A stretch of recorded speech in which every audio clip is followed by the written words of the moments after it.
I mean, I'm a big fan of it, but it doesn't work for everyone. However, as tools and as systems improve, we might get to a point where pretty much if you want to survive, and this is kind of my argument, that I talk about a lot. If you want to survive in the market and be competitive in the market, you need to learn how to work in a remote work world. You need to learn how to communicate on video and provide value online, which is a big deal.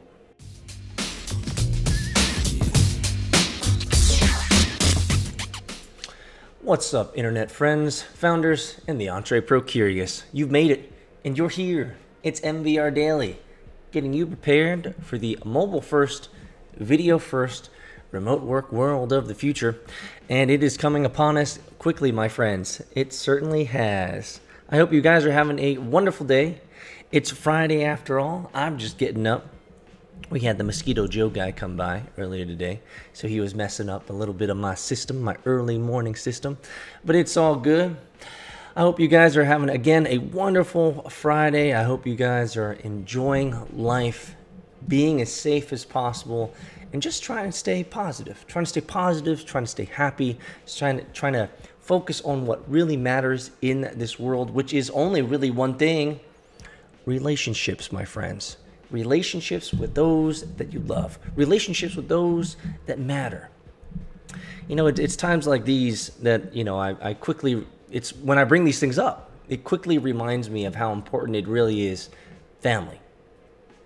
Relationships.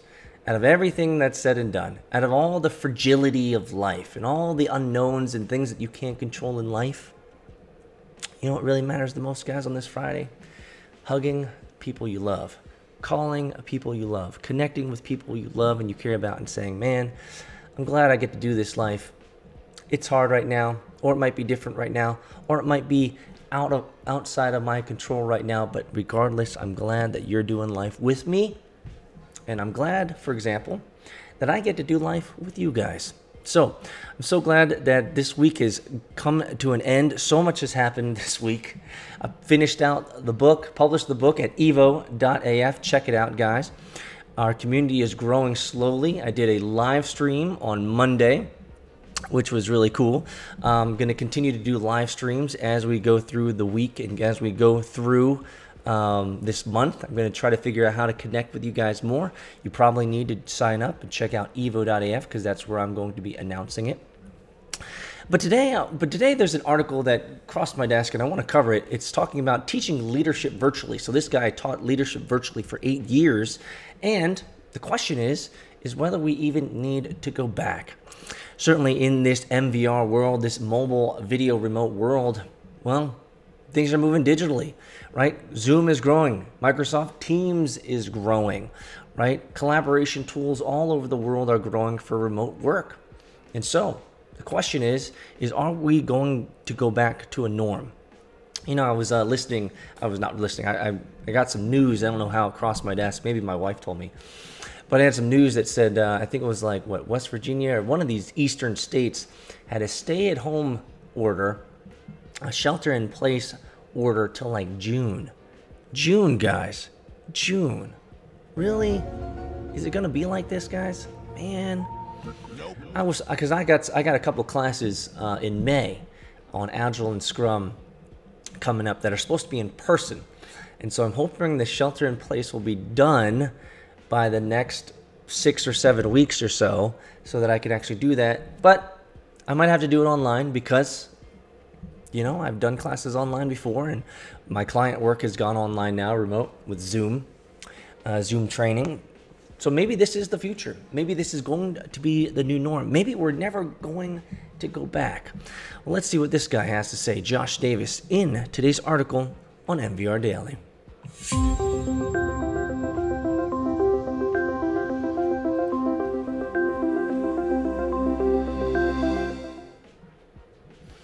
Teaching leadership virtually is better now. Are we never going to go back to in person? This is by Josh Davis. Across the board, in-person leadership development events and organizations and universities are being canceled because of the coronavirus crisis. For many people on both sides getting and receiving training, these communal sessions were the preferred way to get to the next level. For the rest of the year, at least at-home digital courses will have to suffice.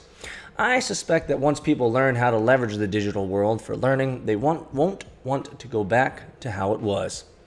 I began teaching virtual classes 8 years ago. My colleague and the founder of the Mentora Institute, Columbia professor Hindera Wadra, created the first online course offered by a major business school 10 years ago. We've been hard at it ever since. Here are 3 surprising lessons that we've learned. Number 1, digital formats make it easier to apply the science of learning and behavioral change. Interesting. The ultimate purpose of that learning is not just to experience a new idea, but to leverage it to think or behave differently. But that rarely happens. A moment's introspection will highlight how little you are likely had to have retained from college, for example. I ask people at events how many of them don't remember most of what they learned in college, and people routinely just laugh and pretty much all their hands go up because you went to college and you don't remember anything you learned there. So why did you pay $100,000 for it again? Doctors finish residency and often complain that they were not trained for what they need to do.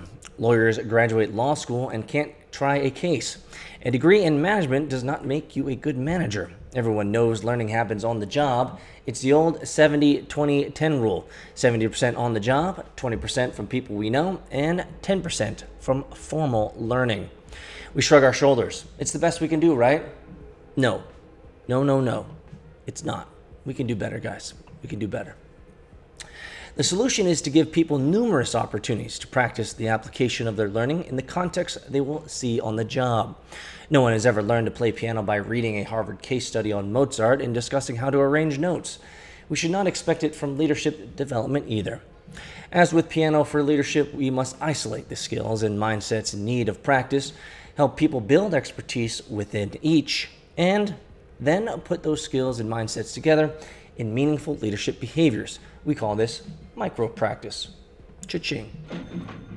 Research shows that separated repeated practice with immediate feedback, opportunities for course correction, and in the kinds of contexts that people will likely encounter is necessary to train the brain for real behavior change. That's how I do my courses, my Agile and Scrum courses online. It's all workshop based. It's engaging with other people, creating simulations that would happen in the real work arena. That's how you get it. That's how you get it to stick, guys. That's how you get it to stick. I love the fact that they're saying this, and that's exactly what I do. Real world experience, real world work, or at least creating a system that mimics real world work. That's how you do it, guys. Moreover, to achieve lasting mastery, the learner should return to the same concepts and skills multiple times across different days, weeks, or even months. Each time they should seek to regenerate and synthesize what is most important actively, not passively, and should build on what they know by adding their complexity to their expertise. They should be personalized based on the learner's progress and needs. This generally doesn't happen in in-person events. However, there is a model for this kind of learning, the flight simulator used to train astronauts and pilots, and it's highly effective. In a digital environment, it is possible to create a leadership flight simulator, which learners can engage with repeatedly over time. As one executive put it, it's great to have any small opportunities for this kind of digital practice. I believe that I have actually accumulated substantial theoretical knowledge. Now I need to convert it into practice, and these digital simulations really help. It is much more difficult to program a micro-practice than a longitudinal personalized development into an in-person event. Well, with the rise of digital, the rise of remote work, and the rise of ability to people to connect, with anyone all across the world in a Zoom chat or some sort of video chat and have that intimacy is pretty powerful. Right? You can have that at any time. That's what we're talking about here, guys. Remote work can create intimacy and growth opportunities, especially in leadership training, given the right cadence. Number 2, digital formats let you focus the majority of your resources on the stuff that really matters. Let's look at time and money. Anyone who has traveled for an in-person learning event knows that there's a lot of other work that gets put on hold. There's the travel time, the time at the event, the administrative time, coordinating travel and submitting expense reports, and the time that seems to just vanish. Let's say a one-day event puts each attendee 2 days behind on their work. Costs can vary tremendously, depending on the distances and levels of seniority in those attending. But let's take a conservative estimate of $1,000 per attendee for all travel expenses. The lost day of productivity and that $1,000 per attendee are simply not part of the equation with digital learning. For an organization seeking to train 500 people, that's $500,000 and 500 days of productivity. But, I mean, there can be arguments on both sides, right? There's a lot of money in that, but it does also make it serious and real. See, that's one of the things about in-person training is when you've traveled to a place, you're like whole body, your whole mental disposition. Everything's attuned to wanting to be there and getting the value out of it. One of the problems with remote training is you can tune out at any time. You can have your kid come in. You can have to go you can have to go to the bathroom at the wrong time. You can peace out whenever you want. Or you could just watch YouTube or Netflix during it. There's these things as well, you know? Imagine what would occur if you were to dedicate those 500 days to practicing the application of concepts and skills in the kind of flight simulator leadership system I described. The power to actually change behavior back on the job would be extraordinary. In the words of one executive who engaged in this kind of training, he said, quote, "The ability to employ some of the learnings on a day-to-day basis in the workplace and then reflect on them while completing these exercises through an app has been incredibly powerful. The gap between what is possible digitally in that respect and what occurs in person events are staggering." Yes. Once again, it's like the argument, I always like to look at this type of argument like the argument around university, right? The diminishing value of university. I think that there's a diminishing value of a 4-year degree, 100%. But there are still types of people who need the brick and mortar. They need something like that to be engaged, to fully get their investment out of it. That's the whole idea of different types of trainings, different types of learnings, different type of environments work for different types of people. So we always have to take that in mind. Digital learning, distance learning, remote learning, which is something that I'm big on, right? Because that's what I do. I mean, I'm a big fan of it, but it doesn't work for everyone. However, as tools and as systems improve, we might get to a point where pretty much if you want to survive, and this is kind of my argument, you know, that I talk about a lot. If you want to survive in the market and be competitive in the market, you need to learn how to work in a remote work world. You need to learn how to communicate on video and provide value online, which is a big deal. Think about it. If you don't know how to provide value online in the future, you might not be able to have a job. Think about that, guys. Think about that. That's like some serious. That's a serious idea, you know. So, what are the benefits of in-person events that can be achieved with digital programs? For the sake of argument, consider 3 of the top benefits of in-person events. For each one, it's likely you said or heard there's nothing like in-person. They're highly engaging, provide opportunities for pairs in small groups to workshop important issues and help form a sense of community. In-person events can certainly be highly engaging. Some speakers are electrifying. Actually, I think I'm better in person than on video, but who knows? However, some videos and radio programs are also electrifying. As a trainer or educator, you have to get to know the medium. Yes, that's why I want you to learn how to get on video. Furthermore, I would challenge the idea that in-person events are more engaging by default. Many require people to sit all day, fighting exhaustion from the wandering mind. The reason those trainings seek to pack in the most content they can in the allotted time is because of the high cost of travel. Digital learning does not face such constraints, so it should be spread out into chunks that are easy to handle as a learner.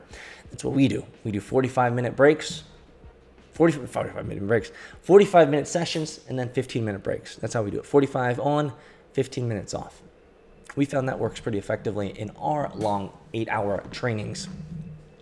The second challenge, how to workshop issues in pairs and small groups, has largely evaporated with improved technology. with platforms like Zoom so readily available. They have useful solutions for audio, video, text, polls, slides, whiteboards, breakout rooms, and so forth. And, in my opinion, it's very effective. There's some housekeeping to do to make sure your audience is familiar with the technology, but a few minutes is plenty. Finally, a sense of community forms when people go through something together, get to know one another personally, come to value the individual contributions of all members to the whole, share a common set of customs, and are focused on shared goals. Psychology research is clear that these factors matter. There are issues of curriculum design and give people a chance to speak with one another. But in some ways, a digital platform is superior for these purposes. It is easier to ensure all members of a group have a voice. If your digital learning primarily consists of passive content, i.e. most of what you will find on content aggregators, then I would agree that in-person events are far superior.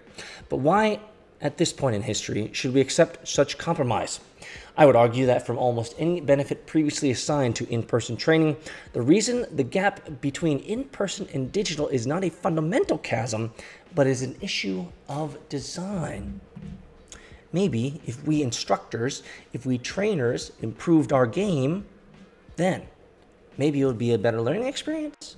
Let's see what this guy has to say. So is there a place for in-person training in the future? He says yes, and we continue to see value in running such programs in the future. In-person training confabs offer a great opportunity to connect socially with colleagues. Getting the chance to attend the best trainings can be viewed a coveted reward, and in-person events can be a welcome break from other forms of work. However, it would not make sense to continue to run them as before. They should be augmented so as to be valuable as digital training.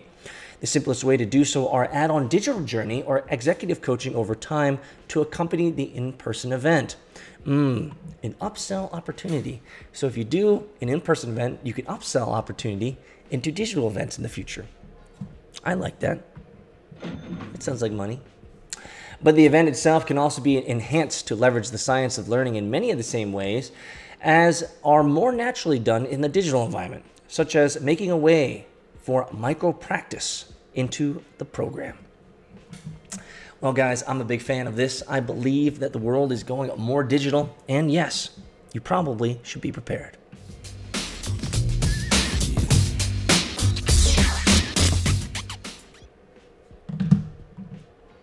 So that leaves us to the final word for founders and community, guys. Again, I hope you have... Why does my voice get froggy? My voice gets froggy when I do this stuff.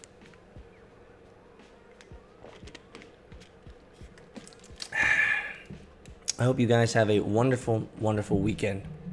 It's going to be, for some of you guys, this is week 3. For some of you guys, week 4. For some of you guys, week 5 and 6 of self-quarantining, and I hope you're not going too crazy. Stay off the social media. Stay off the negativity. Stay positive, my friends. Stay positive during these times. And if you want entertainment, obviously you can check out evo.af. Check it out, guys. That's where I'm dropping everything, all the news every day, so you can spend time going through some news there.